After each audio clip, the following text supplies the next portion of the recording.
Hello दोस्तों। सोचिए, क्या आप सच में जानते हैं कि पैसा कैसे काम करता है? ज्यादातर लोग सोचते हैं कि पैसा कमाने की कहानी एक फार्मूले से हल हो जाती है। कमाओ, बचाओ और निवेश करो। लेकिन मॉर्गन हाउसल इस किताब में बताते हैं कि असली खेल आंकड़ों या एक्सेल शीट का नहीं, बल्कि मानव व्यवहार का है। पैसा कोई गणित नहीं, बल्कि मनोविज्ञान का खेल है। इस किताब की शुरुआत होती है एक बहुत बड़े मिथक को तोड़ने से कि अमीर बनने के लिए बहुत ज्यादा आईक्यू या हाई फाई नॉलेज जरूरी नहीं है। असल में ज्यादातर फाइनेंशियल सफलता इस बात पर निर्भर करती है कि हम पैसों के बारे में सोचते कैसे हैं, फैसले कैसे लेते हैं और भावनाओं को कैसे कंट्रोल करते हैं। हाउसल एक साधारण लेकिन जबरदस्त कहानी बताते हैं। रोनाल्ड रीड नाम के एक आदमी की, जो एक गैस स्टेशन पर काम करता था, लेकिन अपनी सोच और आदतों के दम पर करोड़ों की संपत्ति बना गया। वहीं कुछ लोग होते हैं जो करोड़ों कमाते हैं, लेकिन अपनी आदतों और सोच के कारण सब कुछ गंवा बैठते हैं। इस किताब में कुल 20 छोटे छोटे अध्याय हैं, जो एक से बढ़कर एक विचार आपके सामने रखते हैं। 1. नसीब और जोखिम, लक रिस्क। अगर आप सफल हुए हैं तो इसमें आपकी मेहनत के साथ साथ भाग्य का भी बड़ा हाथ हो सकता है। और अगर किसी की हार हुई है तो जरूरी नहीं कि वो नाकाम था, हो सकता है उसे सिर्फ मौका नहीं मिला हो। 2. पैसे की अहमियत समझो, दिखावा मत करो। बहुत लोग अमीर दिखना चाहते हैं, लेकिन वास्तव में अमीर नहीं होते। असली दौलत वो होती है जो दिखती नहीं है। बैंक बैलेंस, निवेश और स्वतंत्रता। 3. समय का कमाल, the power of compounding. Warren Buffett का सबसे बड़ा रहस्य उनका पैसा नहीं, बल्कि समय है। उन्होंने 14 साल की उम्र से निवेश करना शुरू किया और 90 की उम्र तक उसे जारी रखा। 4. नियंत्रण की ताकत, द पावर ऑफ कंट्रोल। पैसा कमाना, बचाना और बढ़ाना अपने आप में इतना नहीं है। असली सुख है अपने समय और फैसलों पर कंट्रोल पाना। 6. बचत की आदत अमीरी का बीज है। इनकम चाहे कितनी भी हो, अगर आप खर्चे कंट्रोल नहीं कर सकते तो आप कभी भी स्थिर नहीं हो सकते। बचत एक आदत है, कोई लक्ष्य नहीं। 7. धैर्य और संयम, पेशेंस। शेयर मार्केट या कोई भी निवेश का असली खेल धैर्य का है। जो लोग उतार चढ़ाव से घबरा जाते हैं, वो असली रिटर्न कभी नहीं देख पाते। 8. संतुलन बनाना जरूरी है। बहुत लोग पैसा कमाने की दौड़ में अपनी सेहत, परिवार और रिश्ते खो बैठते हैं। क्या वो दौलत वाकई मूल्यवान है जो आपको अकेला कर दे? नो। फाइनेंशियल सफलता कोई रेस नहीं है। किसी और से तुलना करने से कुछ नहीं मिलता, उल्टा तनाव बढ़ता है। आपके लिए जो सही है वही सबसे अच्छा फाइनेंशियल निर्णय है। 10. आपको हमेशा सब कुछ नहीं जानना चाहिए। जरूरी नहीं कि हर बार बाजार की भविष्यवाणी करें। कभी कभी बस जमे रहना सबसे बड़ी रणनीति होती है। मॉर्गन हाउसल कहते हैं, पैसे के साथ हमारा रिश्ता सिर्फ बाहरी नहीं, बल्कि बहुत आंतरिक और भावनात्मक होता है। और यही समझना इस किताब का असली सार है।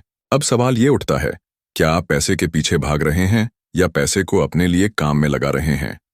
अगले भाग में हम जानेंगे कि किस तरह से छोटे लेकिन लगातार सही निर्णय आपको वित्तीय स्वतंत्रता की ओर ले जा सकते हैं। वीडियो को लाइक और सब्सक्राइब जरूर करें ताकि आप अगला भाग मिस ना करें, क्योंकि अब बात होगी पैसे से ज्यादा जरूरी चीज, सोच और धैर्य की। कल्पना कीजिए कि एक बच्चा 1950 के दशक में पैदा हुआ है और उसने बचपन में WBUI के बाद की मंदी देखी है। फिर सोचिए, एक और बच्चा 1990 के दशक में पैदा हुआ, जो शेयर मार्केट में उछाल और टेक्नोलॉजी बूम के समय बड़ा हुआ है। अब सोचिए, जब ये दोनों लोग पैसे के बारे में बात करेंगे या निवेश के फैसले लेंगे, तो क्या उनकी सोच एक जैसी होगी? मॉर्गन हाउसल का जवाब है, बिल्कुल नहीं। इस अध्याय में वो बताते हैं कि हर व्यक्ति पैसे को अपने अनुभवों के आधार पर समझता है। कोई इंसान अपने माता पिता को कर्ज में डूबे हुए देखकर बड़ा होता है तो उसे कर्ज से नफरत हो सकती है। वहीं कोई और क्रेडिट कार्ड से ऐश करता हुआ बड़ा होता है तो उसके लिए कर्ज एक सामान्य बात होती है। इसलिए जब कोई व्यक्ति पैसे से जुड़ा कोई अजीब फैसला लेता है, जैसे कि बिना रिसर्च के किसी शेयर में लाखों रुपए लगा देना या अचानक सब कुछ निकाल लेना, तो हमें वो बेवकूफ लग सकता है। लेकिन उनके लिए वो फैसला उनके अनुभवों के हिसाब से एकदम सही होता है। हाउसल इस अध्याय में जोर देते हैं कि कोई भी इंसान पागल नहीं होता। सबकी अपनी एक कहानी होती है, एक बैकग्राउंड होता है जो उसकी सोच को बनाता है। और यही वजह है कि पैसों के मामलों में किसी को जज करना आसान नहीं है। उदाहरण, एक व्यक्ति जिसने 1970 के दशक की महंगाई देखी है, वह शायद सोने में निवेश को आज भी सबसे सुरक्षित मानेगा, जबकि एक युवा जिसने 2010 के बाद की टेक बूम और क्रिप्टो ग्रोथ देखी है, वो शायद सोने को पुरानी सोच मानेगा और बिटकॉइन में विश्वास रखेगा। यही फर्क है तथ्यों और अनुभवों में। तथ्य सभी को एक जैसे मिल सकते हैं, लेकिन अनुभव अलग अलग होते हैं, और पैसा अनुभव से ज्यादा चलता है। हाउसेल हमें यह समझाने की कोशिश करते हैं कि अगर हम दूसरों के अनुभवों को समझें तो हम बेहतर निवेशक, बेहतर निर्णयकर्ता और बेहतर इंसान बन सकते हैं। और ये बात फाइनेंस के साथ साथ जिंदगी के लिए भी उतनी ही सही है। अब सवाल उठता है, अगर हम सभी लोग अपने अनुभवों के आधार पर सोचते हैं, तो क्या फाइनेंशियल एजुकेशन का कोई मतलब है? क्या वाकई हम अपनी सोच को बदल सकते हैं, या फिर हम हमेशा अपने पुराने अनुभवों की गुलामी करते रहेंगे?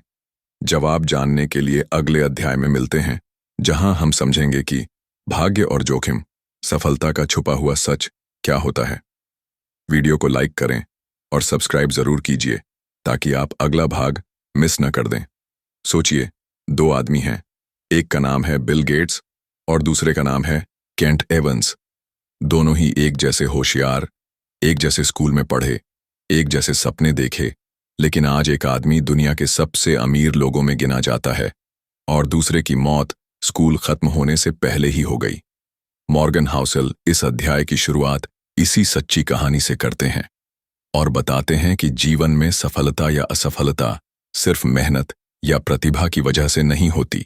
उसमें नसीब, लक और जोखिम, रिस्क का भी बड़ा रोल होता है। लक यानी आपका कंट्रोल के बाहर की पॉजिटिव फोर्स। बिल गेट्स ने कहा था, अगर मैं लेक साइड स्कूल में न पढ़ा होता, जहां मुझे कंप्यूटर मिला, तो शायद मैं माइक्रोसॉफ्ट नहीं बना पाता। दुनिया में लाखों होशियार बच्चे होंगे, लेकिन उन्हें शायद वैसा स्कूल, वैसी सुविधा, वैसा माहौल ना मिला हो। यही होता है लक, वो चीज जो आप चाहकर भी नहीं बना सकते। रिस्क यानी अनकंट्रोलेबल नेगेटिव फोर्स। दूसरी तरफ केंट एवंस, गेट्स का ही क्लासमेट, जो उतना ही होशियार था, लेकिन एक पर्वतारोहण दुर्घटना में 17 साल की उम्र में चल बसा। क्या वो गलती उसकी थी? नहीं, यह है जोखिम, जो आपके सबसे अच्छे प्लान को भी बर्बाद कर सकता है। अब असली सीख क्या है? हम अक्सर सफल लोगों को देखकर कहते हैं, देखो, उसने कितना सही किया, मैं भी वही करूंगा। लेकिन हम उसके हिस्से की किस्मत को नहीं देख पाते, और जब कोई असफल हो जाए तो हम कहते हैं, इसमें ही कुछ गड़बड़ थी। लेकिन हम उसकी रिस्क और अनदेखी परिस्थितियों को नहीं समझते।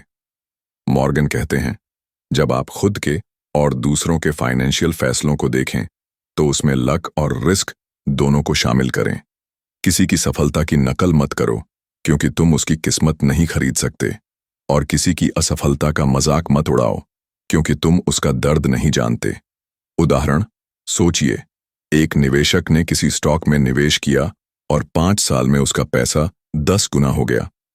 आप भी वही करते हैं, लेकिन आपके 5 साल में वो स्टॉक आधा हो जाता है। क्या इसका मतलब आप मूर्ख हैं? नहीं, बस आपकी टाइमिंग और परिस्थितियां अलग थीं। इस अध्याय की एक गहरी बात, लक और रिस्क एक ही सिक्के के दो पहलू हैं। दोनों को पहचानो, तभी संतुलित सोच पाओगे। अब सोचिए, अगर सफल होना केवल समझदारी या प्लानिंग से नहीं होता, तो फिर हमें क्या चीज सबसे ज्यादा कंट्रोल में रखनी चाहिए? क्या ये भावनाएं हैं, या फिर फैसले लेने की प्रक्रिया? इसका जवाब मिलेगा अगले अध्याय में, जहां हम जानेंगे कि धनवान दिखने और सच में धनवान होने के बीच कितना फर्क होता है। वीडियो को लाइक करें, सब्सक्राइब जरूर कीजिए, ताकि आप अगला शानदार चैप्टर मिस ना कर दें। कल्पना कीजिए कि आपके पास 5 करोड़ रुपए हैं। बहुत ज्यादा है ना?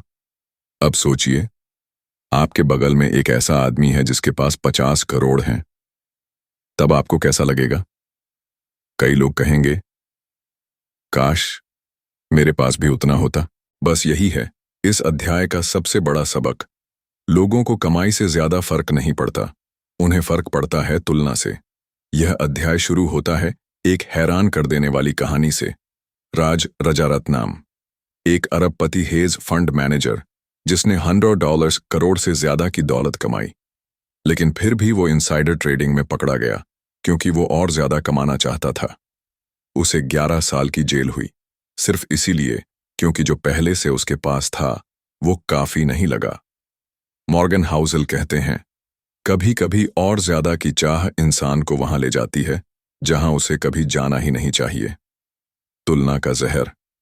आज हम सोशल मीडिया पर किसी को विदेश यात्रा करते हुए देखते हैं, किसी को महंगी गाड़ी में, और हमें लगता है वो मुझसे बेहतर है।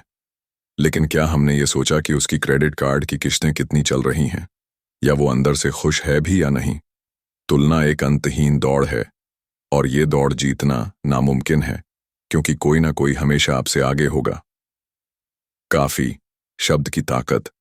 जेफ बेजोस से भी अमीर बनने का सपना रखने में कोई बुराई नहीं है, लेकिन अगर उस सपने को पूरा करने के लिए आप अपना मानसिक संतुलन, रिश्ते या इज्जत दांव पर लगाने लगें, तो आपने जिंदगी की सबसे कीमती चीज खो दी। हाउसेल सलाह देते हैं कि हर इंसान को ये तय करना चाहिए, मेरे लिए कितना पर्याप्त है, क्योंकि अगर आप ये नहीं जानते तो फिर कभी भी कुछ भी पर्याप्त नहीं होगा। उदाहरण, एक मिडिल क्लास आदमी जिसने 20 साल की नौकरी में घर, गाड़ी और थोड़ा बचत कर ली, वो किसी अरबपति से कहीं ज्यादा स्वतंत्र हो सकता है अगर वो संतुष्ट है और अपने फैसलों का मालिक है।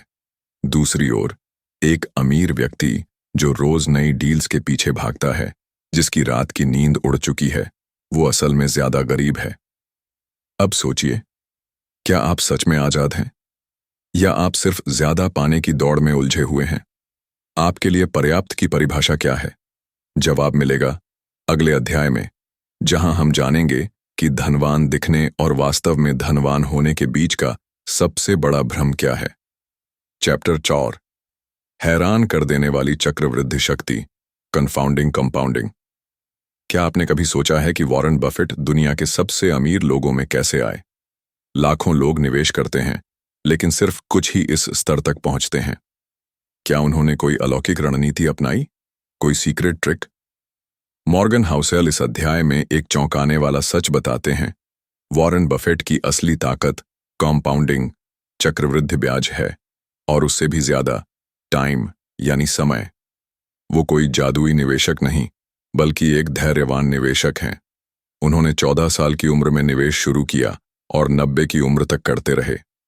अगर बफेट 30 की उम्र से निवेश शुरू करते और 60 पर रुक जाते, तो आज वो एक सामान्य करोड़पति होते, अरबपति नहीं। चक्रवृद्धि का जादू क्या है? कंपाउंडिंग का मतलब होता है ब्याज पर ब्याज कमाना। जैसे आपने RS 10,000 लगाए और उस पर सालाना 10% रिटर्न मिला, RS 1,000। अगले साल ये RS 11,000 पर 10% मिलेगा, RS 100। फिर अगले साल RS 1,200 पर, RS 210। ये रकम धीरे धीरे नहीं, बल्कि गेंद की तरह लुढ़कती हुई बर्फ के गोले की तरह बढ़ती है।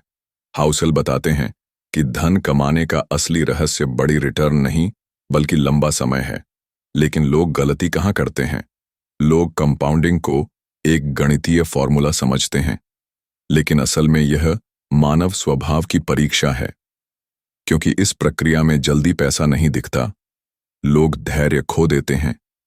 वो जल्दी पैसा चाहने लगते हैं और फिर वो जादू कभी घटित नहीं होता। यही कारण है कि बहुत सारे लोग निवेश शुरू तो करते हैं, लेकिन बीच में डरकर या बोर होकर निकल जाते हैं, और फिर वो उस बड़े फायदे से वंचित रह जाते हैं। एक असली उदाहरण, वॉरेन बफेट की कुल संपत्ति का 90% हिस्सा उन्होंने 60 साल की उम्र के बाद कमाया। क्यों?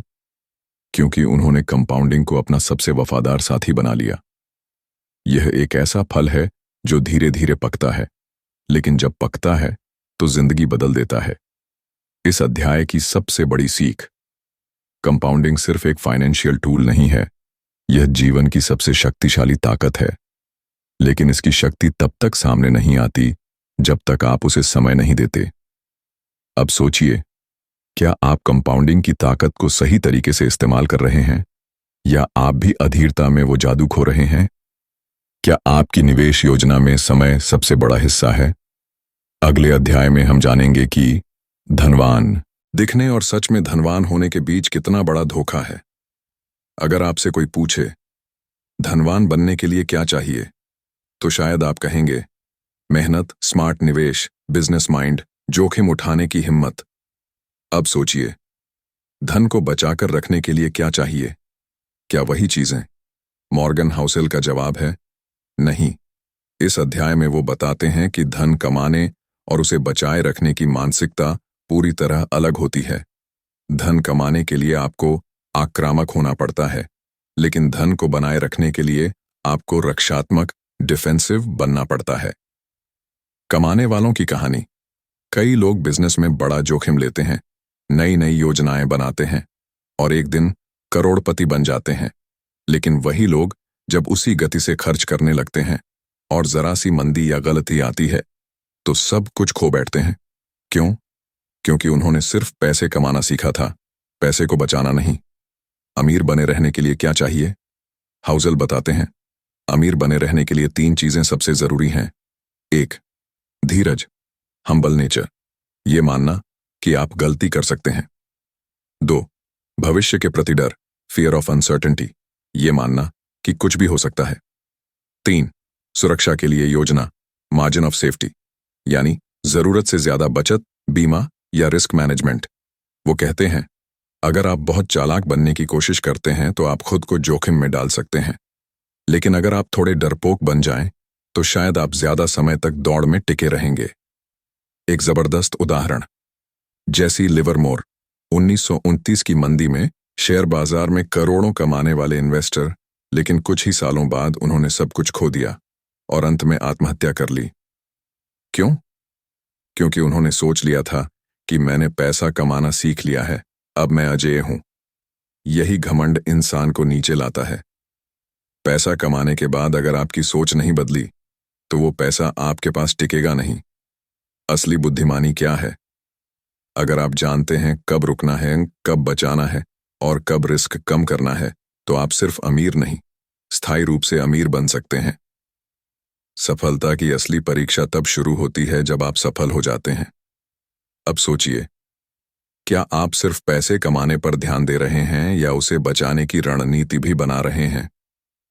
क्या आप उस रफ्तार से दौड़ रहे हैं जिसमें ब्रेक लगाना मुश्किल हो जाएगा? अगले अध्याय में हम जानेंगे वो एक चीज जो हर इंसान को फाइनेंशियली फ्री बना सकती है, लेकिन लोग अक्सर उसे नजरअंदाज कर देते हैं। Chapter 6, tails, you win. कभी कभी सिर्फ एक जीत ही काफी होती है। सोचिए, आपने जिंदगी में 100 बार कोशिश की, उसमें से सिर्फ 10 बार कामयाबी मिली और 90 बार नाकामी। अब क्या आप खुद को फेल मानेंगे? मॉर्गन हाउसेल कहते हैं, नहीं, क्योंकि हो सकता है कि उन्हीं 10 सफल मौकों में एक ऐसी बड़ी सफलता मिली हो जिसने बाकी 90 असफलताओं को पूरी तरह बेमतलब बना दिया हो। इसे ही कहते हैं टेल इवेंट्स, वो दुर्लभ लेकिन जबरदस्त असर डालने वाली घटनाएं। टेल इवेंट्स क्या हैं? टेल इवेंट्स यानी ऐसे मौके जो बहुत कम बार आते हैं, लेकिन जब आते हैं तो जिंदगी बदल देते हैं। जैसे एप्पल, अमेज़न या गूगल जैसी कंपनियों में शुरुआती निवेश। एक आइडिया जिसने आपको करोड़पति बना दिया। एक सही फैसला जो पूरे करियर को नई दिशा दे देता है। इन टेल इवेंट्स की खास बात यह है कि इनका प्रोबेबिलिटी कम होता है, लेकिन इम्पैक्ट बहुत ज्यादा। स्टॉक मार्केट और टेल इवेंट्स। मॉर्गन बताते हैं कि SP 500, अमेरिका का एक प्रमुख स्टॉक इंडेक्स, में 80% रिटर्न सिर्फ कुछ गिनी चुनी कंपनियों की वजह से आता है। यानी बाकी कंपनियां या तो मामूली रिटर्न देती हैं या घाटा। इसका मतलब ये नहीं कि बाकी कंपनियां बुरी हैं, बल्कि इसका मतलब है कि टेल इवेंट्स ही असली गेम चेंजर हैं। जिंदगी में भी टेल इवेंट्स होते हैं। थॉमस एडिसन को ही लीजिए, 1000 फेल प्रयोगों के बाद एक बल्ब काम कर गया। JK रोलिंग को 12 बार उनकी किताब हैरी पॉटर के लिए रिजेक्ट किया गया, लेकिन एक प्रकाशक ने हां कर दी और टेल इवेंट बन गया। इसका सीधा मतलब, हर काम में सफलता की जरूरत नहीं, बस कुछ काम ऐसे हों जो बड़ा फर्क ला दें। निवेशक के तौर पर सबसे बड़ी सीख, आपको हर बार सही होने की जरूरत नहीं है, आपको बस कुछ बार जबरदस्त सही होना है। इसलिए अगर आप निवेश में हैं और कुछ स्टॉक्स फेल हो गए, परेशान मत होइए। अगर आपने एक टेल स्टॉक पकड़ लिया तो वो सब भर देगा। क्या करें? 1. कभी हार से हतोत्साहित ना हो सकता है टेल इवेंट बस कोने में हो। तो हर मौके को छोटा ना समझें, नहीं पता कौन सा फैसला बड़ा बदलाव लाएगा। 3. कंसिस्टेंसी बनाए रखें। जितनी बार आप कोशिश करेंगे, टेल इवेंट का मौका बढ़ता जाएगा। अब सोचिए, क्या आपने कभी अपनी असफलताओं को देखकर खुद को रोका है? क्या आपने कभी सोचा है कि एक बार की बड़ी जीत आपकी पूरी जिंदगी बदल सकती है? इसका जवाब मिलेगा अगले अध्याय में, जहां हम बात करेंगे फ्रीडम की, यानी धन की असली ताकत क्या होती है और वो किसे कहते हैं असली अमीरी। अगर कोई आपसे पूछे, आप पैसे क्यों कमाना चाहते हैं, तो शायद आप जवाब देंगे, एक अच्छा घर चाहिए, गाड़ी चाहिए, घूमना है, बच्चों को अच्छा भविष्य देना है। लेकिन मॉर्गन हाउसल इस अध्याय में एक और गहराई तक जाते हैं। वो कहते हैं, पैसे का सबसे बड़ा फायदा है आजादी। अपने समय पर, अपने फैसलों पर और अपनी जिंदगी पर नियंत्रण। सबसे बड़ी लग्जरी, अपना समय खुद तय करना, हाउसल कहते हैं। सबसे बड़ी लग्जरी वो नहीं कि आप प्राइवेट जेट में घूम रहे हैं, बल्कि वो है कि आप सुबह कब उठना है, ये खुद तय करते हैं। आज की दुनिया में अगर आपके पास यह ताकत है कि आप जब चाहें तब काम करें, अपने मन का काम करें और मना कर सकें, तो आप सच में अमीर हैं।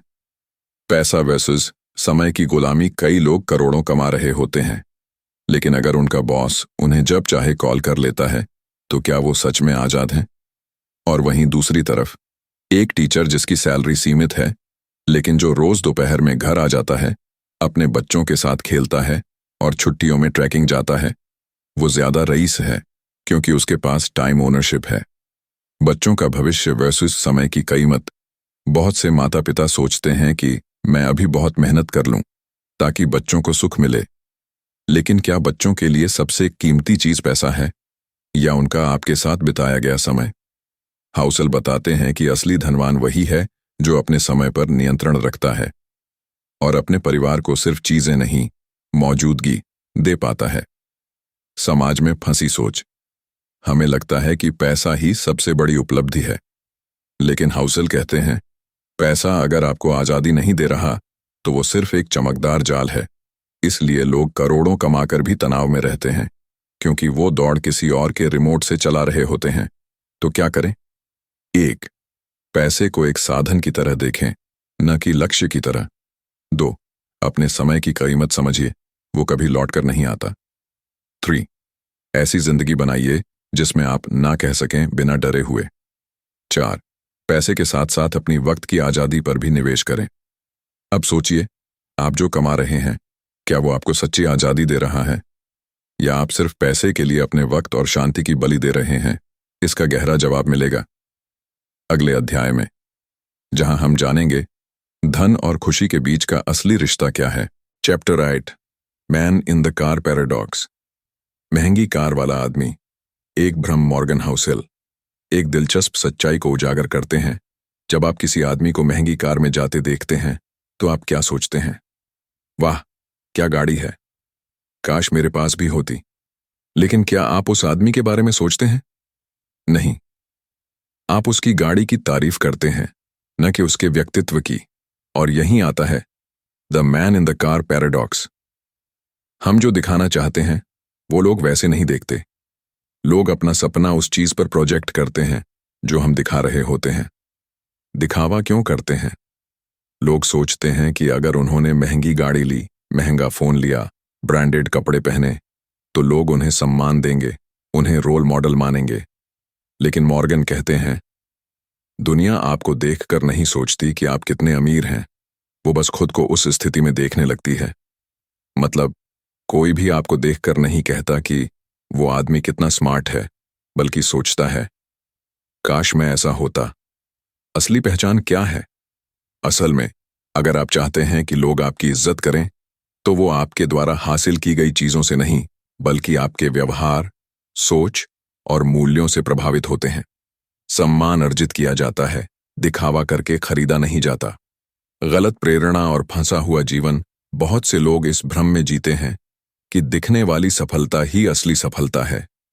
इसलिए वो अपनी आय से ज्यादा खर्च करते हैं, सिर्फ दिखाने के लिए, और फिर फंस जाते हैं ईएमआई में, ओवरटाइम काम में, तनाव और तुलना में, और वो कभी वो हासिल नहीं कर पाते जिसकी उन्हें असली में जरूरत होती है, मानसिक शांति, आत्मसम्मान और फ्रीडम।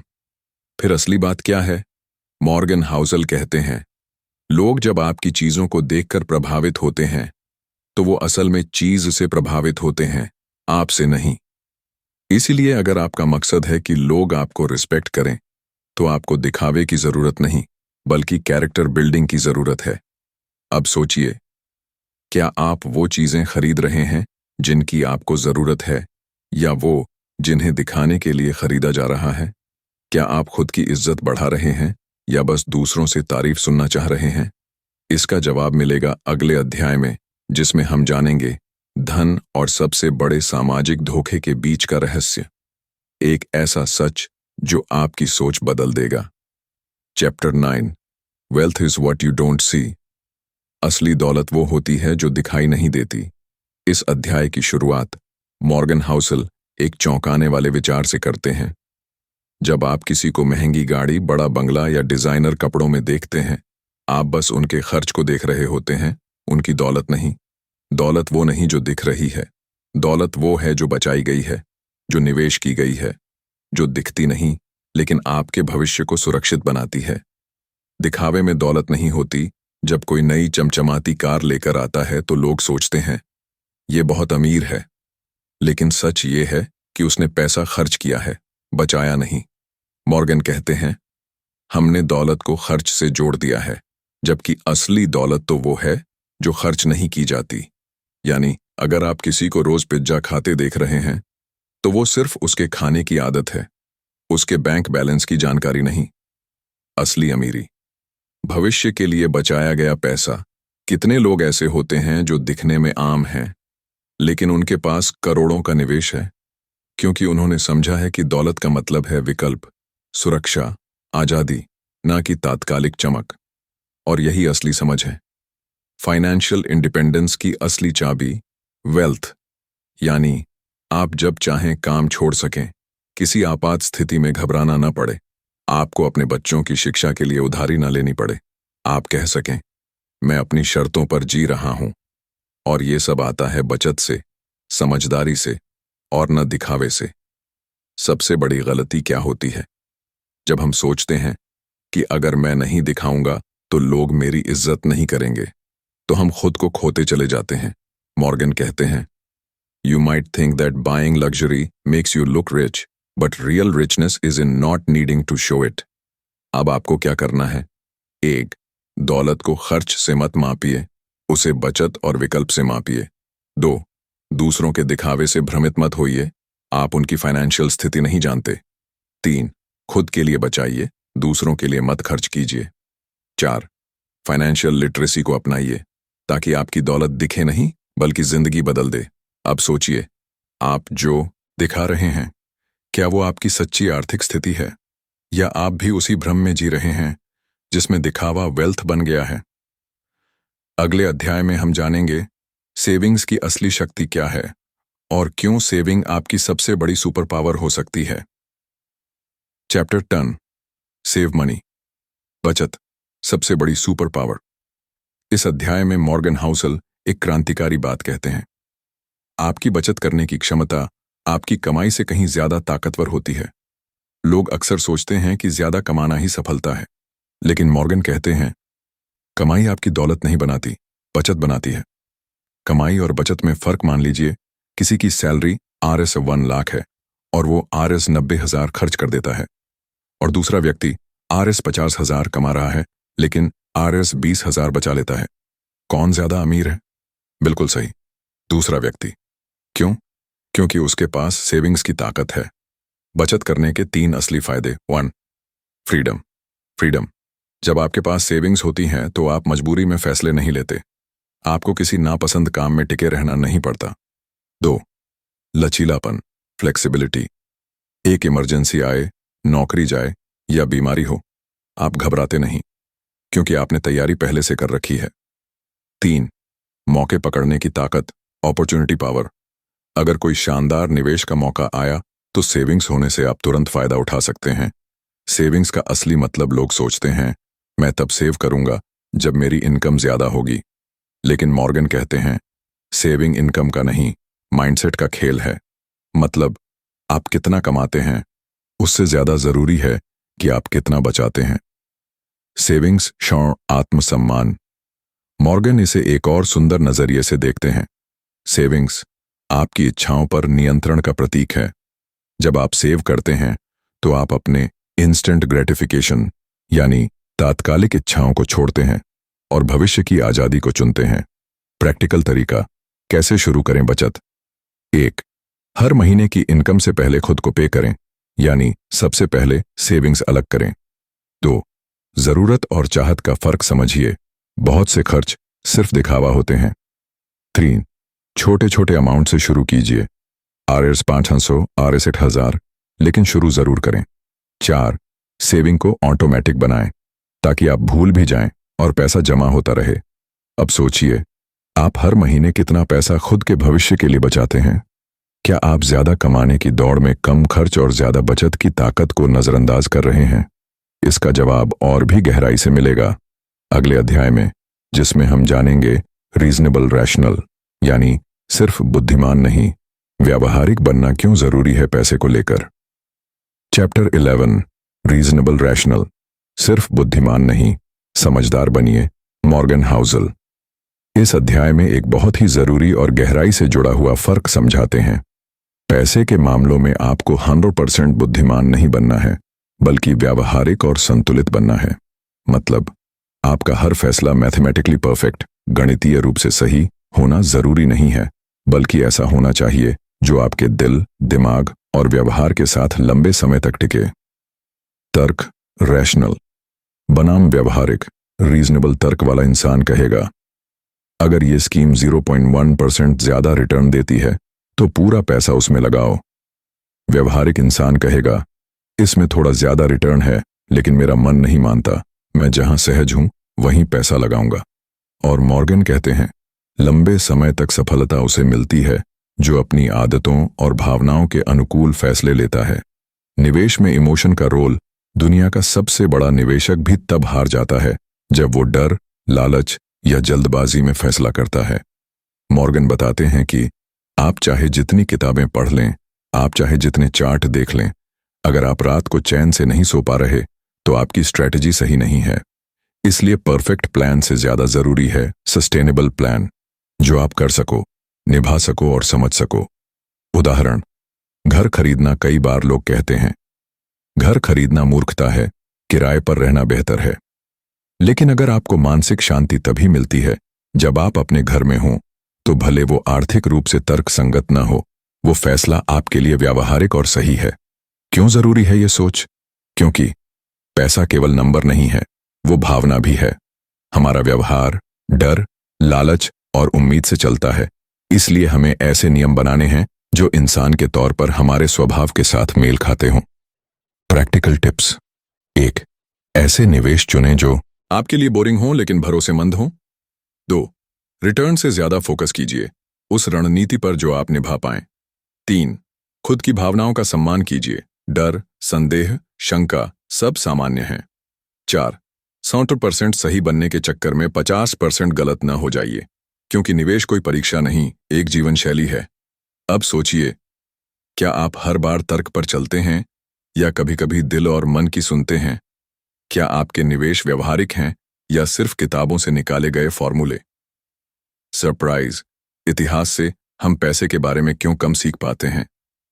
और अगर आप चाहते हैं कि आपकी फाइनेंशियल सोच लगातार मजबूत होती रहे, तो इस चैनल को सब्सक्राइब कर लीजिए, क्योंकि यहाँ हर हफ्ते ऐसी ही गहराई वाली किताबें आसान भाषा में आपके लिए लाते हैं।